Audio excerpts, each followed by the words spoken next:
ఏంటి ఘోరం? ఎందుకింత అన్యాయం? అసలు ఎందుకింత అరాచకం?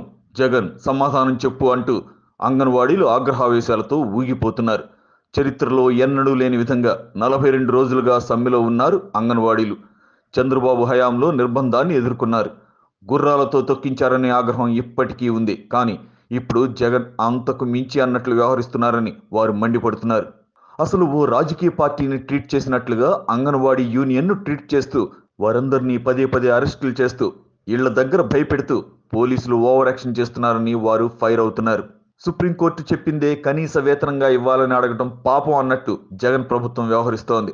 అసలు జగన్ ఎందుకు ఇలా చేస్తున్నట్లు? వారికి ఎంత బడ్జెట్ అవుతుంది? ఇస్తే అయిపోయేది కదా. ఎందుకు ఇలా వీరందరితో కయ్యం పెట్టుకోవడం అని జనంలో తీవ్రంగా చర్చ నడుస్తోంది. వైసీపీలో అయితే ఇది మరింతగా నడుస్తోంది. మనకున్న ఓటు బ్యాంక్ ఎస్సీలే ఎక్కువ, అంగన్వాడీల్లోనూ వారే ఎక్కువ. ఇప్పుడు వారందరినీ వ్యతిరేకం చేసుకోవడం అవసరమా అని వారిలో వారు ప్రశ్నించుకుంటున్నారట. దీనివల్ల రాష్ట్ర వ్యాప్తంగా ఎఫెక్ట్ ఉంటుందని, ఈ విషయం జగన్కు అర్థం కాదా అని వారిలో వారు వాదులు ఆడుకుంటున్నారు. నిరాహార దీక్ష చేసేవారిని అరెస్ట్ చేయడం, శిబిరాలను చెల్లాచెదురు చేయడం, ఆడవాళ్లని కూడా చూడకుండా మగ పోలీసులే లాక్కుపోయారని ఆరోపిస్తున్నారు అంగన్వాడీలు. ఇప్పటికే సచివాలయ ఉద్యోగులతో అంగన్వాడీ కేంద్రాలను తెరిపించాలని చూశారు. అప్పటి నుంచే జగన్పై అంగన్వాడీలు మరింత ఆగ్రహంతో ఉన్నారు. ఇప్పుడు ఇలాంటి పనుల వల్ల ఆ ఆగ్రహం రెట్టింపు అవుతుంది అనడంలో ఎవ్వరికీ సందేహం లేదు. సిపిఎం అయితే నేరుగా ఈ ఉద్యమానికి మద్దతు ప్రకటించింది. ఈ యూనియన్ వెనక సిపిఎం ఉందని ఇప్పటికే వైసీపీ నేతలు మండిపడుతున్నారు. సిపిఎం ఇన్వాల్వ్మెంట్ ఉందన్న విషయం అందరికీ తెలిసిందే. చలో విజయవాడకు ఇప్పటికే సిపిఎం మద్దతు ప్రకటించింది.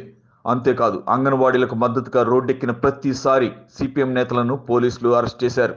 ఏమైనా ఎన్నికల ముందు అంగన్వాడీల ఆగ్రహానికి గురవుతున్న జగన్ దెబ్బతినడం ఖాయమని రాజకీయ విశ్లేషకులు భావిస్తున్నారు. లక్షల మంది అంగన్వాడీలు వ్యతిరేకంగా మారితే ఆ ఎఫెక్ట్ ఎంత ఘోరంగా ఉంటుందో మరో 2 నెలల్లో జగన్కు అర్థమవుతుందని వారంటున్నారు. ఈ వీడియో గనక మీకు నచ్చినట్టయితే లైక్ చేయండి, షేర్ చేయండి, సబ్స్క్రైబ్ చేసుకోండి.